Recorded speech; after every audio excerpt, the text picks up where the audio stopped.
98 Sports Talk here. Wanted to talk about who I thought had the best college football conference of the 2017-2018 season this year. You guys let me know who you thought was the best, whether it was, obviously everybody's probably either going to pick the SEC or the Big Ten. So let me know that down in the comments. And if you haven't subbed already, go ahead and do so, please. It's a new channel. Going to be doing a lot of videos. So out of the Power Five conferences, I think the ACC probably had the worst conference. You look at the ACC and you ask yourself, well, who did they have? And they had Clemson, and really that was probably about it. I mean, Miami, was kind of the new kid on the block with Mark Richt there, but they really kind of fell short there in the end and ended up. I'm not sure where they ended up ranked, but probably somewhere around 10. The ACC also had NC State and Virginia Tech, the two pretty solid teams. I think NC State is probably a little bit better than Vatech, just in my opinion. And then, of course, you had Florida State.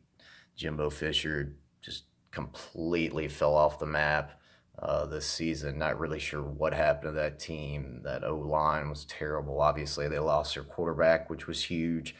But ACC just wasn't very good this season outside of Clemson, of course. The next one I've got is the Pac-12. I think they're the fourth best out of the five. Pac-12, in the end, everybody had, well, not everybody, some people had Washington to potentially make the playoffs this season, and then they took an early loss, and basically they were pretty much out of it the entire way.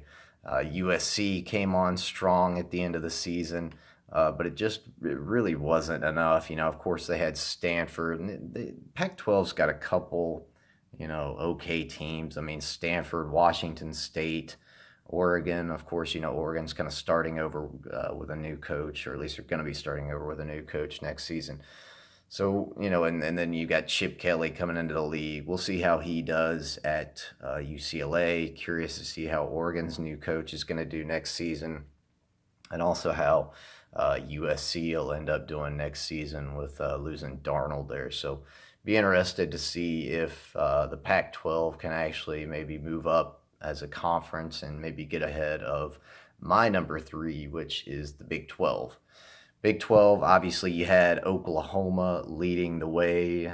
They made the college football playoffs this season, and they were obviously a really good team with a Heisman Trophy winner in Baker Mayfield. So to me, Oklahoma was an elite team.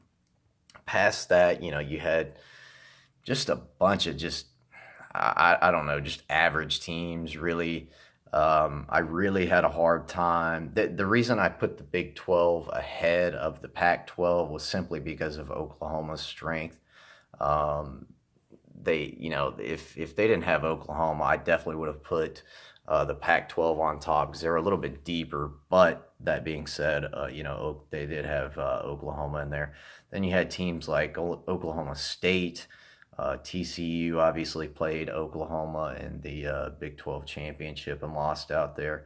But I think the Pac-12 is probably a little bit deeper if they matched up head to head. Also, you had Iowa State, who showed up big this year. Congrats to that team. They really had an outstanding season.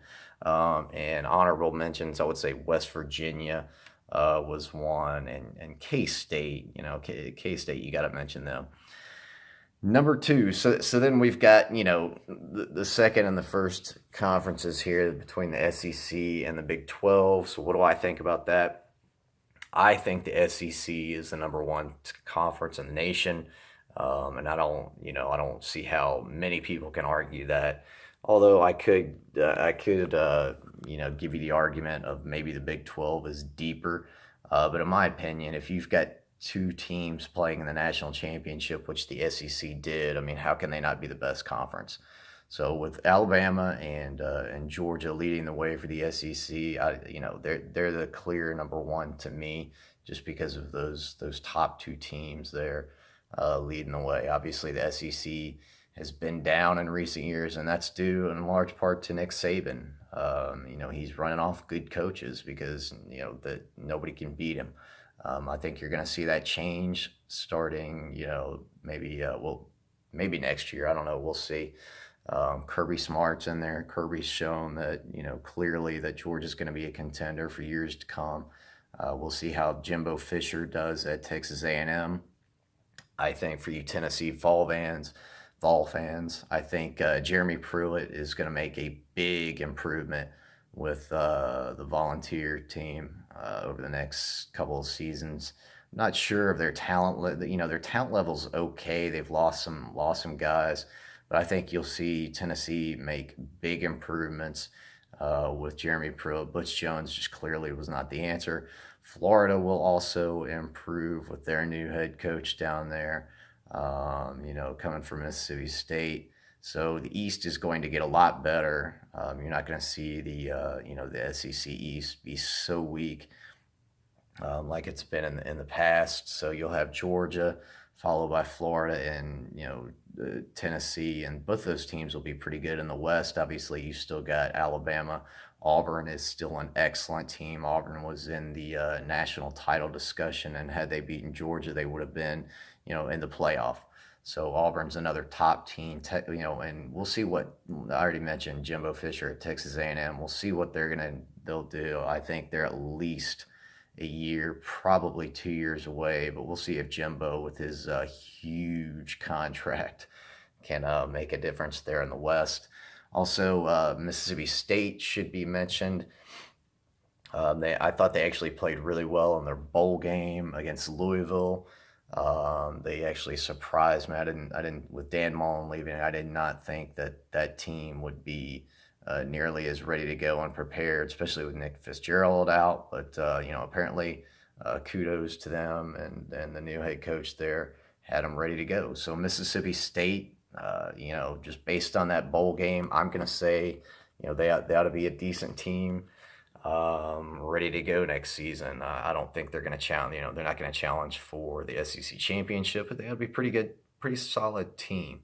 Ole Miss is going to be right behind that. And then, the bottom of the SEC, Kentucky, Vandy, they're still going to be at the bottom. Big Ten is obviously second, and I've got them second just simply because they didn't have any teams in the playoffs. And I mentioned in previous videos they didn't deserve to have any teams in the playoffs. I would have put Ohio State in there had they won the Big Ten championship, but if they had not lost to Iowa by 31. They did obviously won the Big Ten championship, but that's just not enough. I mean, you can't lose to Iowa by 31 points and expect to get in. Big Ten was pretty deep this year. You've got teams like Michigan, Wisconsin, Michigan State up there. Wisconsin had a good year, but they didn't play anybody. I think if they were on the other side of the Big Ten, they would have taken more losses. They would have gotten beaten up more. So the Big Ten's deep. Northwestern was another team. Iowa's okay, but the Big Ten's got a lot of depth, and they've got some pretty solid coaches up there, and they've really done a lot to improve the conference over the last 4 to 5 years. So they're close up there with the SEC, but I'm still putting the SEC on top. And I forgot to mention Penn State too. I actually think Penn State, and I definitely can't forget to mention them. I think Penn State is the best team in the Big Ten. You guys might kill me for saying they're better than Ohio State, but I think they lost to Penn. They lost to those two teams played in Ohio State, and Penn State only lost to them by a single point. And again, that's at Ohio State. I think if they played on a neutral field, Penn State wins that game. And certainly I think Penn State wins had they played that game at home. So I had to mention Penn State in there. But SEC is my top conference. Big Ten's second. Big 12 followed by the Pac-12 and the ACC. You guys let me know who you think is the best conference down there, if you agree or disagree with anything I've said. And don't forget to hit the sub button. Going to be doing a lot more videos.